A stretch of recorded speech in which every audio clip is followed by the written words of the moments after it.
Hey movie lovers, welcome to my channel Movie Definer. आज हम देखने जा रहे हैं 2018 की अल्फा मूवी के प्लॉट को, जिसका IMDb रेटिंग है 6.6 आउट ऑफ 10। तो एक्सप्लेनेशन स्टार्ट करते हैं। मूवी की स्टार्टिंग आज से करीब 20,000 साल पहले के यूरोप में रहने वाले आदिवासी कबीले को दिखाते हुए होती है, जहां कुछ यंग लड़कों को टास्क दिया जाता है कि वो स्टोन से एक धारदार हथियार बना के दिखाए, क्योंकि ये ज़रूरी होता है किसी भी शिकारी के लिए।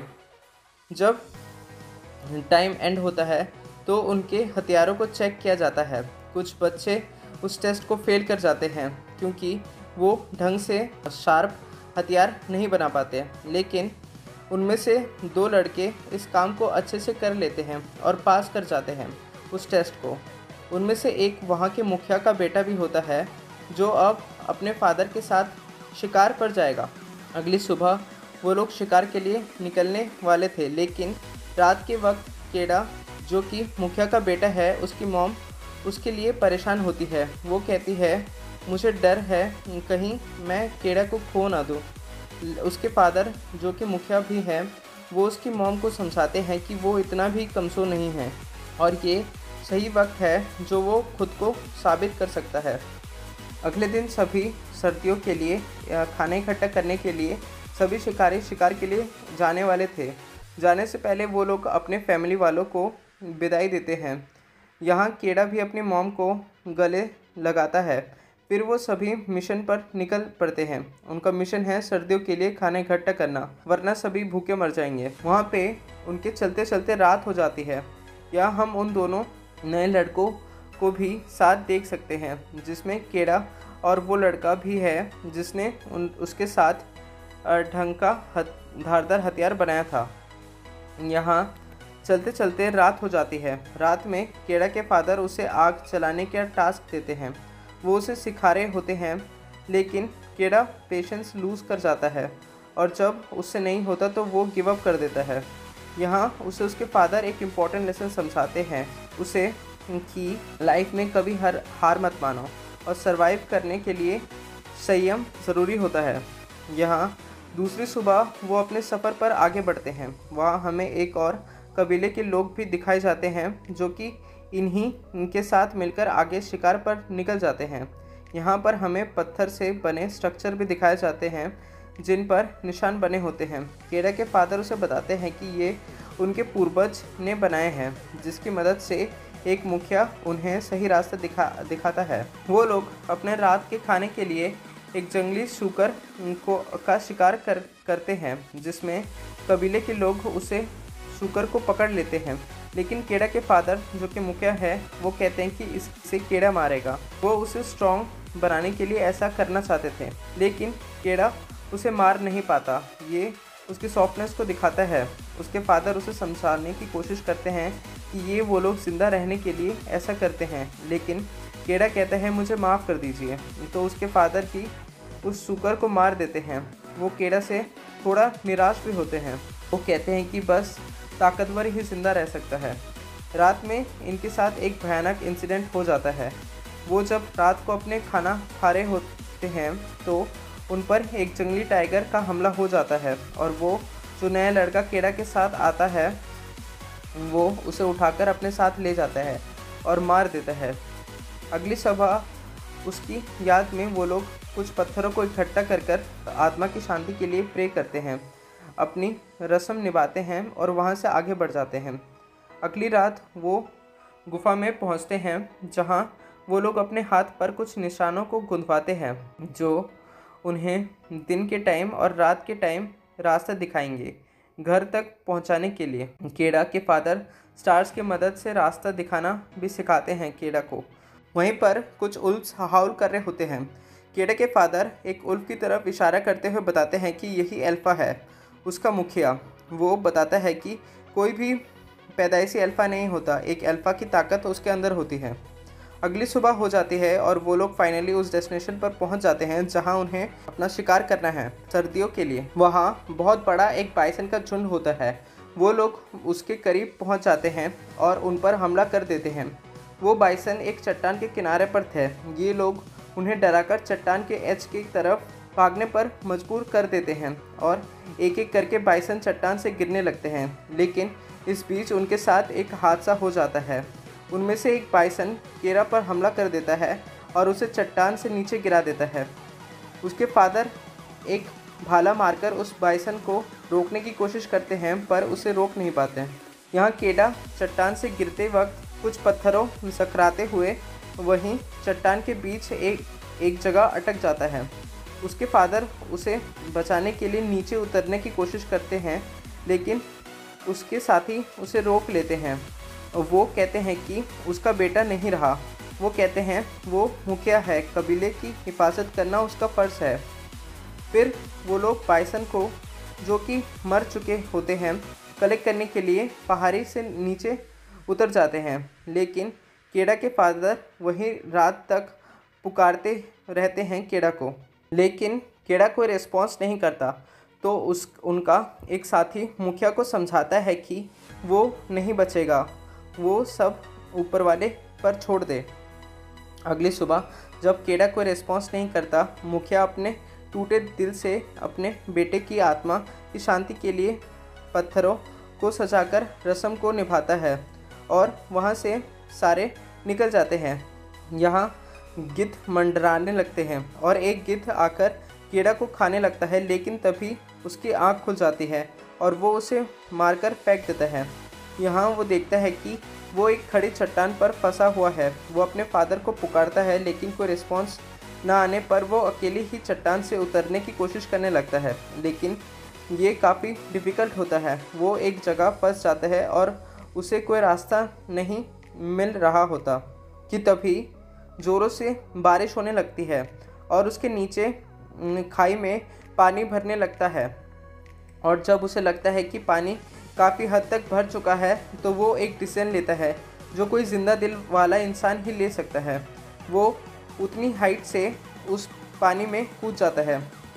वो बेहोश हो चुका होता है। अगली सुबह जब उसकी आँख खुलती है तो वो देखता है कि उसका एक पैर मुड़ चुका है। वो पत्थरों के बीच अपना पैर फंसाकर उसे सीधा करता है और उस जगह आता है जहाँ उसने बाइसन का शिकार करा होता है। वो देखता है कि वहाँ पत्थरों को सजाकर रखा गया है। वो समझ जाता है उसे मरा हुआ मान लिया था उसके साथियों ने और अब वो जा चुके हैं और अब वो अकेला ही वहाँ रह चुका है। लेकिन वहाँ तभी भेड़ियों की आवाज़ आने लगती है। वो वहाँ से भागकर एक पेड़ के ऊपर जाकर सो जाता है। अगली सुबह वो एक नदी से पानी भरने जाता है और वहाँ एक केचुए को खाने लगता है। ऐस उसने काफ़ी टाइम से कुछ खाया नहीं था, लेकिन तभी उस पर भेड़ियों का हमला हो जाता है। वो भागकर उस पेड़ पर चढ़ने की कोशिश करता है, लेकिन एक भेड़िया जो उसका लीडर लगता है उन भेड़ियों का, वो उसका पैर पकड़ लेता है और नीचे खींचने लगता है। जान बचाने के लिए केडा अपने साथ रखे एक छोटे छुरी से उससे मारकर जख्मी कर देता है और पेड़ पर चढ़ जाता है। वहाँ उस उल्फ के साथी पूरी रात हाउलिंग करते हैं, लेकिन सुबह होने पर उसे वहीं छोड़कर चले जाते हैं। केड़ा पेड़ से नीचे आकर उसे मारने लगता है, लेकिन उसे उस पर दया आ जाती है और रुक जाता है। उसकी हालत भी केड़ा के जैसी होती है, जिससे उसके साथियों ने जख्मी हालत में अकेले छोड़कर चले गए होते हैं। तो वो उसे अपने साथ रखने का फैसला करता है। वो उसके मुंह पर रस्सी बांधता है और उसे गुफा तक ले आता है, जहां वो आज से कुछ दिन पहले रुका था अपने साथियों के साथ। वो उल्फ को पानी देता है, उसका इलाज भी करता है। इस बीच वो एक रैबिट का शिकार भी करता है। शायद भूख ने उसे अब सिखा दिया है कि शिकार करना क्यों ज़रूरी है। थोड़ा ठीक होने पर वो आगे के सफ़र को लौटने लगता है, लेकिन उल्फ भी उसका पीछा करने लगता है। ऐसा उसका और कोई साथी उसके साथ नहीं था। एक जगह उन्हें एक जंगली सूकर का झुंड दिखता है। उल्फ उनमें से एक को भगाकर केड़ा के पास ले आता है ताकि वो उसे मार सके, लेकिन केड़ा चूक जाता है। वो भी अब उल्फ की अहमियत को समझ जाता है कि सरवाइव करने के लिए उसका साथ रहना ज़रूरी है। अगले दिन वो दोनों साथ मिलकर एक रैबिट का शिकार करते हैं, जिन्हें वो मिलकर खाते हैं। वो दोनों अब एक दूसरे को समझने लगे थे। और हम उन्हें साथ नहाते भी देख सकते हैं। वो दोनों एक दूसरे के साथ खुश थे। लेकिन एक रात उल्फ की वही टोली उन पर हमला करने को आती है, तो वो उनसे जाकर मिलता है। केड़ा उसे उनके साथ जाने को कहता है, तो वो उल्फ जिसका केड़ा ने ख्याल रखा था उनके साथ चला जाता है। यहाँ केड़ा का भी उस उल्फ के बिना मन नहीं लग रहा होता, और अब तो बर्फ़बारी भी शुरू हो गई थी। यहाँ हमें एक सीन उसके फादर का दिखाया जाता है, जहाँ वो अब घर पहुँच चुका होता है। वो केड़ा की माँ से माफ़ी मांग रहा होता है और केड़ा की मॉम रोने लगती है। अगली सुबह केड़ा आगे के सफ़र को निकल पड़ता है। बीच रास्ते में उसे उल्फ का वही झुंड फिर से नज़र आता है, जहाँ उस उल्फ को जिसका केड़ा ने ख्याल रखा था उसे दूसरे उल्फ खाना शेयर नहीं कर रहे थे। शायद अब वो उसे अपना नहीं मानते। केड़ा ने उसका नाम अल्फ़ा रखा होता है। वो ज़ोर ज़ोर से अल्फ़ा को पुकारने लगता है और उसकी ओर भागने लगता है। वो अल्फ़ा को उस हाल में नहीं देख पा रहा था, लेकिन बीच में आइस टूट जाती है और वो बर्फीली नदी में गिर जाता है। लेकिन खुशकिस्मत से अल्फ़ा ने अब उसकी पुकार सुन ली होती है और वो उसे पानी से निकालने में भी मदद करता है। केड़ा अब जल्दी से अपने भीगे हुए कपड़े उतारकर आग जलाकर अल्फ़ा को लपेटकर सो जाता है, ताकि वो सर्दी से ना मरे। अब तो केड़ा आग भी बहुत आसानी से जला लेता है। देखा आपने, डिफ़िकल्टीज़ ने उसे कितना काबिल बना दिया। अक्सर ऐसा हमारे साथ भी होता है जब हमारी लाइफ में डिफ़िकल्ट टाइम्स आते हैं, लेकिन अक्सर हम उन्हें कोसना शुरू कर देते हैं, लेकिन वही हमें लाइफ के सबसे टफ और इम्पोर्टेंट लेसन्स को सिखाकर चले जाते हैं। खैर, मूवी में आगे बढ़ते हैं। अल्फ़ा केड़ा के साथ रहने का ही फैसला करता है और वो दोनों अब साथ आगे बढ़ते हैं। उन्हें रास्ते में एक मृत व्यक्ति मिलता है, जिसके पास से केड़ा को एक तीर और कमान मिल जाता है।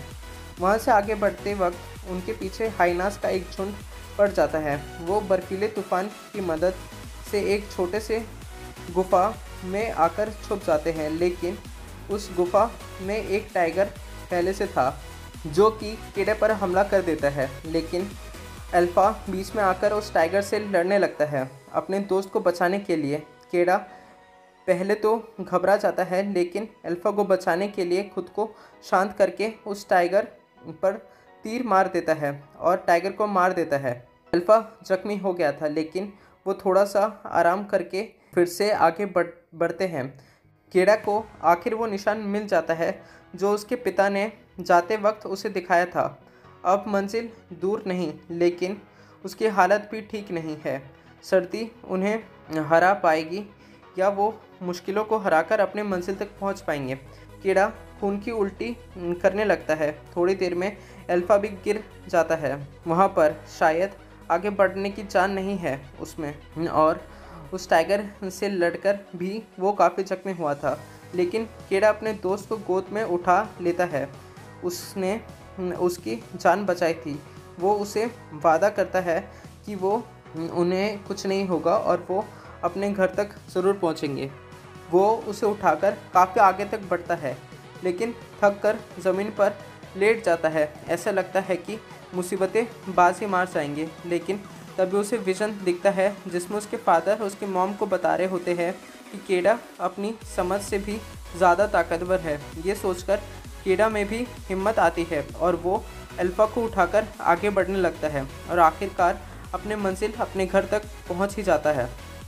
वहाँ पहुंचकर उसके मॉम डैड उसे प्यार से हग कर लेते हैं और उनकी आंखों में खुशी के आंसू आ जाते हैं। कीड़ा को देखकर कीड़ा अल्फ़ा को देखो कहता है और उन दोनों का इलाज करने ले जाते हैं, जहाँ उन्हें पता चलता है कि अल्फ़ा प्रेग्नेंट है और उसके बेबीज़ होते हैं। कबीले वाले अब उन्हें अपना मान लेते हैं। वो कहते हैं कीड़ा उन्हें उसके साथ लाया है, अब वो उनका साथी है। एंड सीन में हमें उन सभी शिकारियों को उन उल्फ्स के साथ शिकार पर निकलते हुए देख सकते हैं, जो कि अब बड़े हो गए हैं। इसी के साथ ये मूवी प्लॉट यहीं ओवर होती है। मिलते हैं अगले वीडियो में बहुत जल्द। तब तक के लिए बाय, टेक केयर।